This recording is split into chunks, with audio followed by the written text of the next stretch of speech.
Hi മക്കളെ, നമ്മൾ ഇന്ന് കെമിസ്ട്രിയിലെ നമ്മളുടെ മൂന്നാമത്തെ ചാപ്റ്ററിലെ വളരെ ഇമ്പോർട്ടൻ്റ് ആയിട്ടുള്ള ഒരു ടോപ്പിക്കാണ് നമ്മൾ നോക്കുന്നത്. നമ്മളുടെ ചാപ്റ്റർ കെമിക്കൽ കൈനറ്റിക്സ് ആണ്. കെമിക്കൽ കൈനറ്റിക്സിലെ വളരെ ഇമ്പോർട്ടൻ്റ് ആയിട്ടുള്ള ഒരു ഇക്വേഷൻ ആയിരുന്നു അരീനിയസ് ഇക്വേഷൻ.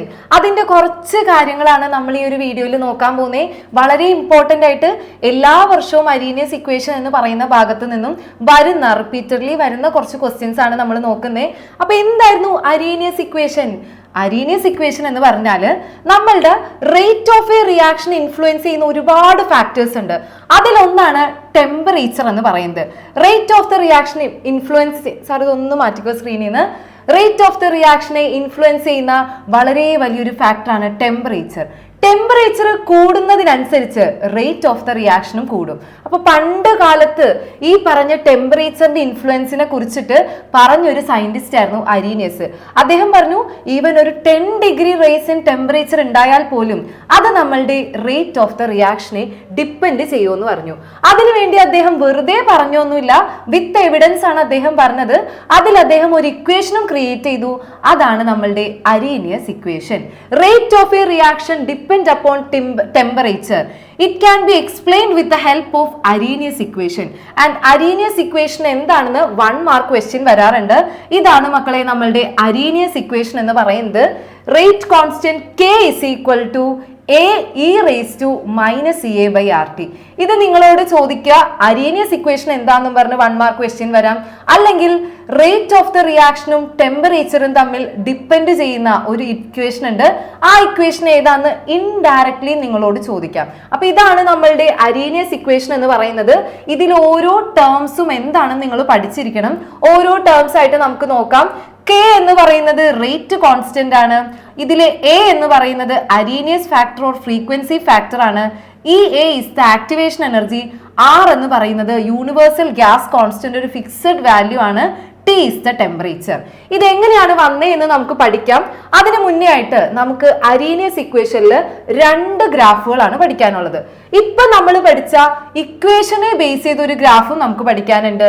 എന്താണ് അരീനിയസ് ഇക്വേഷനിൽ അരീനിയസ് പറഞ്ഞിട്ടുള്ള കാര്യം എന്നുള്ളതിനെ കുറിച്ച് ഒരു ഗ്രാഫ് പഠിക്കാനുണ്ട്. ഇക്വേഷനെ ബേസ് ചെയ്തുള്ള ഗ്രാഫ് എന്ന് പറയുന്നത് ടെമ്പറേച്ചറും റേറ്റ് കോൺസ്റ്റന്റ് തമ്മിലുള്ള കണക്ഷനെ പറയുന്ന ഒരു ഗ്രാഫാണ്. അപ്പൊ എക്സാമിന് നിങ്ങളോട് സ്പെസിഫിക് ആയിട്ട് എടുത്ത് ചോദിക്കും, plot A graph on temperature dependence of rate constant എന്ന്. അപ്പൊ നിങ്ങൾ ഈ ഗ്രാഫ് ആണ് വരയ്ക്കേണ്ടത്. നമ്മുടെ കയ്യിൽ ഇക്വേഷൻ ഉണ്ട് K is equal to A e raised to minus EA by RT. ഇതിനെ നമുക്ക് വരയ്ക്കാൻ ബുദ്ധിമുട്ടാണല്ലേ. അപ്പൊ നമ്മൾ യൂഷ്വലി ഗ്രാഫ് വരയ്ക്കാനായിട്ട് ഇതിനെ നമ്മൾ y is equal to mx plus c എന്ന് പറഞ്ഞ ഫോർമാറ്റിലോട്ടാക്കി മാറ്റും. അങ്ങനെ ആക്കി മാറ്റുന്നതിനായിട്ട് ഈ ഇക്വേഷൻ നമ്മൾ സ്ലൈറ്റ് ആയിട്ടൊന്ന് വേരി ചെയ്യും. 2 സൈഡിലും നമ്മൾ എന്ത് ചെയ്യുന്നറിയോ, ലോഗ് എടുക്കും. അതും സാധാ ലോഗ് അല്ല നമ്മൾ എടുക്കുന്നത്, നാച്ചുറൽ ലോഗാണ് നമ്മൾ എടുക്കുന്നത്. നാച്ചുറൽ ലോഗാണ് നമ്മളുടെ ലോൺ എന്ന് പറയുന്നത്, LN എന്ന് പറയുന്നത്. അപ്പൊ 2 സൈഡിലും നമ്മൾ നാച്ചുറൽ ലോഗ് എടുത്തു കഴിഞ്ഞാൽ K എന്ന് പറയുന്നതിന് നാച്ചുറൽ ലോഗ് കൊടുത്താൽ നമുക്ക് കിട്ടും LNK എന്ന് കിട്ടും. ഇനി A എന്ന് പറയുന്നതിന് നമ്മൾ നാച്ചുറൽ ലോഗ് കൊടുത്താൽ LNA എന്ന് കിട്ടും. ബാക്കി എക്സ്പോണൻഷ്യൽ ഫാക്ടർ ആണ് നമ്മളുടെ കയ്യിലുള്ളത്, E raised to minus EA by RT. Exponential raise to x എന്ന് വന്നു. ലോഗ് ഇ റേസ് ടു എക്സിന്റെ വാല്യൂ അഥവാ ലോൺ ഇ റേസ് ടു എക്സിന്റെ വാല്യൂ എന്ന് പറയുന്നത് എക്സ് ആണ്. അപ്പൊ നമുക്ക് log of e raise to x അല്ലെങ്കിൽ ln E raise to x is equal to x ആണെങ്കിൽ ഇവിടെ നമുക്ക് എക്സിന്റെ അടുത്ത് വന്നേക്കുന്നത് ആരാണ്? Minus E A by R T ആണ്. സോ നമുക്ക് ഇവിടെ എഴുതാം minus E A by R T plus LNK. ഇത് എങ്ങനെയാണ് വന്നതെന്ന് വെച്ചാൽ മാത്തമാറ്റിക്സിൽ നിങ്ങൾ ഇപ്പൊ ഇന്റഗ്രേഷൻ ഡിഫറൻസിയേഷൻ ഒക്കെ പഠിച്ചുകൊണ്ടിരിക്കുന്നുണ്ടാവും. അവിടെ നിങ്ങൾ കുറച്ച് ഫാക്ടേഴ്സ് ഒക്കെ പഠിച്ചിട്ടുണ്ടാവും. ആ ഫാക്ടറിനെ ബേസ് ചെയ്തിട്ടാണ് ഇത് വന്നേക്കുന്നത്. മൾട്ടിപ്ലിക്കേഷൻ എടുത്തു, 2 ടേമിന്റെ ലോൺ മൾട്ടിപ്ലിക്കേഷൻ എടുത്തു കഴിഞ്ഞാൽ അവിടെ നമുക്ക് ലോൺ അഡീഷൻ ആണ് വരിക. Ln A B is equal to ln A plus B ആണ് വരിക. ആ ഒരു ഫോർമാറ്റ് ആണ് നമ്മൾ ഇവിടെ അപ്ലൈ ചെയ്തേക്കുന്നത്. സോ ലോൺ എ എന്ന് പറയുന്നതിന്റെ നമ്മൾ ലോൺ എടുത്താൽ ലോൺ എയും കിട്ടി. Ln E raise to minus E A by R T എന്ന് പറയുന്നത് എക്സ്പോണൻഷ്യൽ റേസ് ടു എക്സ് എന്നുള്ളത് എക്സ് ആണ് വാല്യൂ വരിക. സോ നമുക്ക് കിട്ടി minus E A by R T. ഇതിൻ്റെ അകത്ത് നിന്ന് നമുക്ക് ഗ്രാഫ് വരയ്ക്കാം സിമ്പിൾ ആയിട്ട്. y is equal to M X plus C ഫോർമാറ്റിൽ. അവിടെ y എന്ന് പറയുന്നത് y ആക്സിസ് എന്ന് പറയുന്നത് LNK ആണ്. LNK എന്ന് പറഞ്ഞാൽ റേറ്റ് കോൺസ്റ്റന്റിന്റെ വാല്യൂ ആണ് y ആക്സിസിൽ വരുന്നത്. mx പ്ലസ് സി ആണ്. c is the intercept. M എന്ന് പറയുന്നത് സ്ലോപ്പ് ആണ്, എക്സ് എന്ന് പറയുന്നത് എക്സ് ആക്സിസ് ആണ്. സോ ഇവിടെ നമുക്ക് സ്ലോപ്പ് എന്ന് പറയുന്നത് -EA/r ആണെങ്കിൽ നമ്മുടെ എക്സ് ആക്സിസിൽ വരുന്ന സാധനം 1/t ആയിരിക്കും. നമ്മൾ ഈ ഒരു ടേമിനെ മൾട്ടിപ്ലിക്കേഷൻ MXലാക്കാൻ വേണ്ടിയിട്ട് സ്പ്ലിറ്റ് ചെയ്തു. -EA/r എന്നും 1/t എന്നും പറഞ്ഞ് സ്പ്ലിറ്റ് ചെയ്തു. അതില് -EA/r ആണ് എം എന്ന് പറയുന്ന സ്ലോപ്പ്, 1/t ആണ് എക്സ് ആക്സിസിൽ വരുന്നത്. പിന്നെ നമുക്കുള്ളത് ഇന്റർസെപ്റ്റ് സി ആണ്, ln a എന്ന് പറയുന്നത്. ഇതെല്ലാം കൂടെ ചേർത്ത് ഒരു ഗ്രാഫ് വരച്ചാൽ നമുക്ക് കിട്ടുന്ന എന്താണെന്ന് നമുക്ക് നോക്കാം. ഇതാണ് നമ്മളുടെ ഗ്രാഫ്. ഈ ഒരു ഗ്രാഫ് 2022 മാർച്ച് എക്സാമിലൊക്കെ നമ്മളോട് ചോദിച്ചു, എങ്ങനെയാണ് നിങ്ങൾ temperature dependence of rate of a റിയാക്ഷനെ അരീനിയസ് ഇക്വേഷൻ വെച്ച് ഗ്രാഫിക്കലി റെപ്രസെന്റ് ചെയ്യുക. അങ്ങനെ ചോദിച്ചാൽ മക്കളെ ഒന്നും നോക്കണ്ട, ഈ ഗ്രാഫ് അങ്ങ് വരച്ച് വെച്ചാൽ മതി. എന്നിട്ട് ഇതിൽ എക്സും വൈയും ആക്സിസുകളൊക്കെ മാർക്ക് ചെയ്യുക, സ്ലോപ്പ് ഇന്റർസെപ്റ്റ് മാർക്ക് ചെയ്യുക. അപ്പൊ ഇതാണ് നമ്മളുടെ 1/t എക്സ് ആക്സിസ്, ഇതാണ് നമ്മളുടെ വൈ ആക്സിസ് ln k എന്ന് പറയുന്നത്. ഇവിടുത്തെ ഗ്രാഫ് നമുക്ക് ഇങ്ങനെ കുത്തനെ ഉള്ളൊരു സ്ലാൻഡിങ് ആയിട്ടാണ് കിട്ടുക. ഓക്കെ, അതിൻ്റെ അകത്ത് ഇന്റർസെപ്റ്റ് ആയിട്ട് കിട്ടിയേക്കുന്നത് ആരാണ്? ln a ആണ്. സ്ലോപ്പ് എന്ന് പറയുന്നത് എന്താണ്? സ്ലോപ്പ് എന്ന് പറയുന്നത് -EA/RT. ഇത്രയും മാർക്ക് ചെയ്ത് വെച്ചാൽ 2 മാർക്ക് ക്വസ്റ്റ്യൻ ആയിട്ടാണ് ചോദിച്ചത്. 2 മാർക്ക് നിങ്ങൾക്ക് കയ്യിൽ കിട്ടും.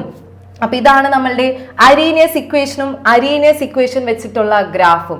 ഇനി നമുക്ക് മറ്റൊരു ഗ്രാഫ് കൂടി ഇതിൻ്റെ അകത്ത് പഠിക്കാനുണ്ട്. അരീനിയസ് ഓൾറെഡി പറഞ്ഞു. എങ്ങനെയാണ് അരീനിയസ് പറഞ്ഞത്? ടെമ്പറേച്ചർ കൂടുമ്പോൾ റേറ്റ് ഓഫ് ദ റിയാക്ഷൻ കൂടുന്നു. അപ്പൊ അദ്ദേഹം പറഞ്ഞ എന്താണെന്നറിയോ?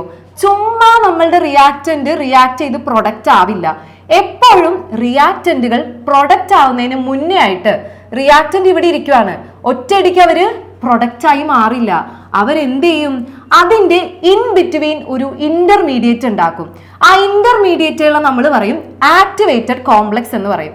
അപ്പൊ നമുക്ക് ഒരു റിയാക്ഷൻ നടക്കണമെങ്കിൽ റിയാക്റ്റന്റുകൾ പ്രൊഡക്റ്റ് ആയി ഡയറക്ട്ലി കൺവേർട്ട് ചെയ്യില്ല.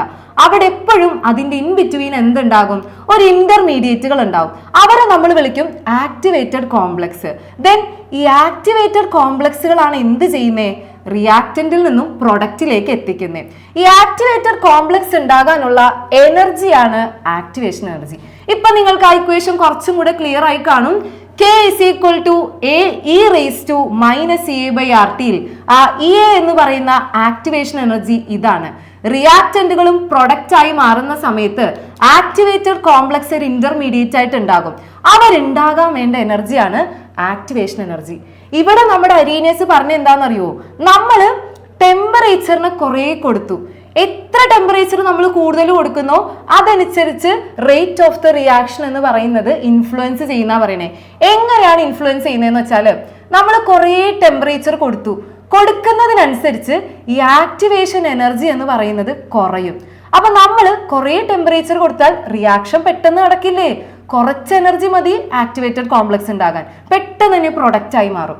ഇനി കുറച്ച് ടെമ്പറേച്ചറേ കൊടുത്തോളൂ, അപ്പൊ നമുക്ക് ഒരുപാട് എനർജി ഓഫ് ആക്ടിവേഷൻ വേണം ആക്ടിവേറ്റഡ് കോംപ്ലക്സ് ഉണ്ടാകാൻ, പ്രോഡക്റ്റ് ഉണ്ടാവാൻ ബുദ്ധിമുട്ടായിരിക്കും. മൊത്തം നമുക്ക് ഈ ഒരു ഗ്രാഫ് അനലൈസ് ചെയ്ത് കഴിഞ്ഞാൽ മനസ്സിലാക്കാം, റിയാക്റ്റന്റുകളുടെ എനർജി ഇവിടെയാണ്, ഇവരിൽ നിന്നും പ്രൊഡക്റ്റ് ആകുന്നത് ഇവിടെയാണ്. ഈ പ്രൊഡക്റ്റുകൾക്ക് പൊതുവേ എനർജി കുറവാണ്, അവര് സ്റ്റേബിൾ ആയിട്ട് ഇരിക്കാനാണ് നോക്കുക. സോ പ്രൊഡക്റ്റുകൾക്ക് എപ്പോഴും എന്തായിരിക്കും? എനർജി കുറവായിരിക്കും. പക്ഷെ ഇതിന്റെ ഇൻ ബിറ്റ്വീനുള്ള ആളെ ഒന്ന് നോക്കിയേ, ഭയങ്കര എനർജിയിലാണ് അവരിയ്ക്കുന്നത്. അവരുണ്ടായ അപ്പൊ തന്നെ പ്രൊഡക്റ്റ് ആകും. പക്ഷെ അവരുണ്ടാകാൻ വേണ്ടിയിട്ട് ആക്ടിവേറ്റഡ് കോംപ്ലക്സ് ഉണ്ടാകാൻ നമുക്കൊരു ഹൈ എനർജി വേണം. ആ എനർജിയാണ് ആക്ടിവേഷൻ എനർജി. അപ്പൊ അരീനിയസ് പറഞ്ഞ എന്താന്ന് വെച്ചാൽ ആക്ടിവേഷൻ എനർജിയെ കുറയ്ക്കുന്ന ഒരു ഫാക്ടറാണ് ടെമ്പറേച്ചർ എന്നാണ്. അപ്പൊ ആക്ടിവേഷൻ എനർജി കുറയ്ക്കാൻ നമ്മളൊരു റിയാക്ഷന്റെ ടെമ്പറേച്ചറിനെ കൂട്ടിയാൽ മതി എന്നാണ് അരീനിയസ് പറഞ്ഞത്. അപ്പൊ അദ്ദേഹം പറഞ്ഞത് നമുക്ക് ഇക്വേഷൻ വൈസ് ഒന്ന് നോക്കിക്കഴിഞ്ഞാൽ നമുക്ക് പറയാം, 2 റിയാക്റ്റന്റ് H2 + I2 എന്ന് പറയുന്നതാണ് എന്റെ റിയാക്ഷൻ. ഈ H2 ആണ് 2 Hകൾ, I2 ആണ് Iകൾ. ഇവര് റിയാക്ഷനിൽ പങ്കെടുത്തു, രണ്ടുപേരും കൂടെ റിയാക്ട് ചെയ്യുവാണ്. അപ്പൊ അതിന്റെ ഇൻ ബിറ്റ്വീൻ ഉണ്ടാകുന്നതാണ് നമ്മളുടെ ആക്ടിവേറ്റഡ് കോംപ്ലക്സ്. ഈ ആക്ടിവേറ്റഡ് കോംപ്ലക്സുകൾ എന്ന് പറഞ്ഞാൽ 2 റിയാക്റ്റന്റുകൾക്ക് ഇടയിലുള്ള ബോണ്ടിനെ മാറ്റിയിട്ട് പുതിയ ബോണ്ടിനെ ഫോം ചെയ്യും. കണ്ടില്ലേ, 2 Hകൾ തമ്മിലുള്ള ബോണ്ടിനെ മാറ്റി, 2 Iകൾ തമ്മിലുള്ള ബോണ്ടിനെയും പയ്യെ മാറ്റി, എന്നിട്ട് അവന്മാര് തമ്മിൽ ഒരു ബോണ്ട് അങ്ങ് ഉണ്ടായി. പക്ഷെ അവര് സ്റ്റേബിൾ അല്ല, ഹൈ എനർജിയിലാണ് ഇരിക്കുന്നത്. അവന്മാർക്ക് പെട്ടെന്ന് എന്തായിട്ട് മാറണം? പ്രൊഡക്റ്റ് ആയിട്ട് മാറണം. സോ നെക്സ്റ്റ് സ്റ്റെപ്പിൽ തന്നെ അവർ എന്തായി മാറും? പ്രൊഡക്റ്റ് ആയിട്ട് മാറി 2HI, HI പ്ലസ് HI, അതാണ് നമ്മുടെ 2HI എന്ന് പറയുന്ന പ്രൊഡക്റ്റ്. ഇത് എങ്ങനെയാണ് റിയാക്ഷൻ നടക്കാൻ നമുക്കൊന്ന് ജസ്റ്റ് നോക്കാം. റിയാക്ടന്റുകൾ ഒരു ഹൈ ആക്ടിവേഷൻ എനർജിയിൽ ആക്ടിവേറ്റഡ് കോംപ്ലക്സ് ആയി, മിസ് പറയുന്നതിന് സ്പീഡിലല്ലേ പോയത്, പെട്ടെന്ന് തന്നെ അവരെന്തായിട്ട് മാറി, പ്രൊഡക്റ്റുകളായിട്ട് മാറി. ഇതായിരുന്നു നമ്മളുടെ ആക്ടിവേഷൻ എനർജി എന്ന് പറയുന്നതിന്റെ ഒരു ഗ്രാഫിക്കൽ റെപ്രസെന്റേഷൻ അരീനിയസ് പറഞ്ഞത്. അപ്പൊ ഈ ഒരു പാഠഭാഗം അല്ലെങ്കിൽ ഈ ഒരു ഇമ്പോർട്ടന്റ് ടോപ്പിക് നമ്മൾ പറഞ്ഞതിൽ ഒരു ഇക്വേഷൻ പറഞ്ഞു, അരീനിയസ് ഇക്വേഷൻ. പക്ഷെ നമുക്ക് ഈ ഭാഗത്ത് നിന്ന് കുറച്ച് പ്രോബ്ലംസും കൂടെ വരും. പ്രോബ്ലംസ് വരാൻ നേരത്ത് നമ്മൾ നേരത്തെ പറഞ്ഞ ഇക്വേഷൻ, അരീനിയസ് ഇക്വേഷൻ വെച്ച് നമുക്ക് പ്രോബ്ലം ചെയ്യാൻ ബുദ്ധിമുട്ടാണ്. അപ്പൊ അതിനു വേണ്ടി പ്രോബ്ലം ചെയ്യുന്നതിനായിട്ട് നമുക്ക് വേറൊരു ഇക്വേഷൻ ഉണ്ട്, അതുകൂടെ ഈ ഒരു ഭാഗത്ത് നമ്മൾ ഡിസ്കസ് ചെയ്യുകയാണ്. ഇതാണ് നമ്മളുടെ ഇക്വേഷൻ എന്ന് പറയുന്നത്. നമുക്ക് രണ്ട് റേറ്റ് കോൺസ്റ്റന്റ് ഉണ്ട്, K1 ഉം K2. അതോടൊപ്പം തന്നെ നമ്മുടെ കയ്യിൽ രണ്ട് ടെമ്പറേച്ചർ ഉണ്ട്, T1 ഉം T2. അപ്പൊ K1 K2 രണ്ട് റേറ്റ് കോൺസ്റ്റന്റിൽ നമ്മുടെ ടെമ്പറേച്ചർ T1 ആൻഡ് T2 ആണെങ്കിൽ നമ്മളോട് ക്വസ്റ്റ്യൻ വരിക ആക്ടിവേഷൻ എനർജിയെ കണ്ടുപിടിക്കാനായിരിക്കും. അപ്പൊ അതിനു വേണ്ടി നമ്മുടെ കയ്യിൽ വേറൊരു ഇക്വേഷൻ ആണ് ഉള്ളത്. ഇതാണ് നമ്മുടെ equation. Log K2 by K1 is equal to EA divided by 2.303 R into T1 minus T2 minus T1 divided by T1 T2. ഇതാണ് മക്കളെ നമ്മളുടെ എക്സാമിന് നമുക്ക് വരുന്ന പ്രോബ്ലത്തിന്റെ ഇക്വേഷൻ. ഇത് വെച്ചിട്ടുള്ള പ്രോബ്ലം ഇല്ലാത്ത ഒരൊറ്റ എക്സാം പോലും ഇല്ല. എല്ലാ എക്സാമിനും ഇതിലൊന്നില്ലെങ്കിൽ ഏതെങ്കിലും ഒരു റേറ്റ് കോൺസ്റ്റന്റിനെ കണ്ടുപിടിക്കാൻ പറയും. മിക്കവാറും K2 ആയിരിക്കും കണ്ടുപിടിക്കാൻ പറയാ. അങ്ങനെ ഒരു ചോദ്യം വരാറുണ്ട്. അപ്പൊ നമുക്ക് ബാക്കിയുള്ള എല്ലാ ടേംസും തന്നിട്ടുണ്ടാവും. അല്ലെങ്കിൽ നമ്മളോട് പറയും എനർജി ഓഫ് ആക്ടിവേഷനെ കണ്ടുപിടിക്കാൻ പറയും, EA എന്ന് പറയുന്നതിനെ കണ്ടുപിടിക്കാൻ പറയും. അപ്പൊ ഇത്രയുമാണ് നമ്മളുടെ അരീനിയസ് ഇക്വേഷൻ എന്ന് പറയുന്ന ഭാഗത്ത് വരുന്നത്. എന്തെല്ലാമാണ് മക്കളെ, നമ്മളുടെ അരീനിയസ് ഇക്വേഷൻ ഉണ്ട്, ഇക്വേഷൻ നിങ്ങൾ പഠിക്കണം.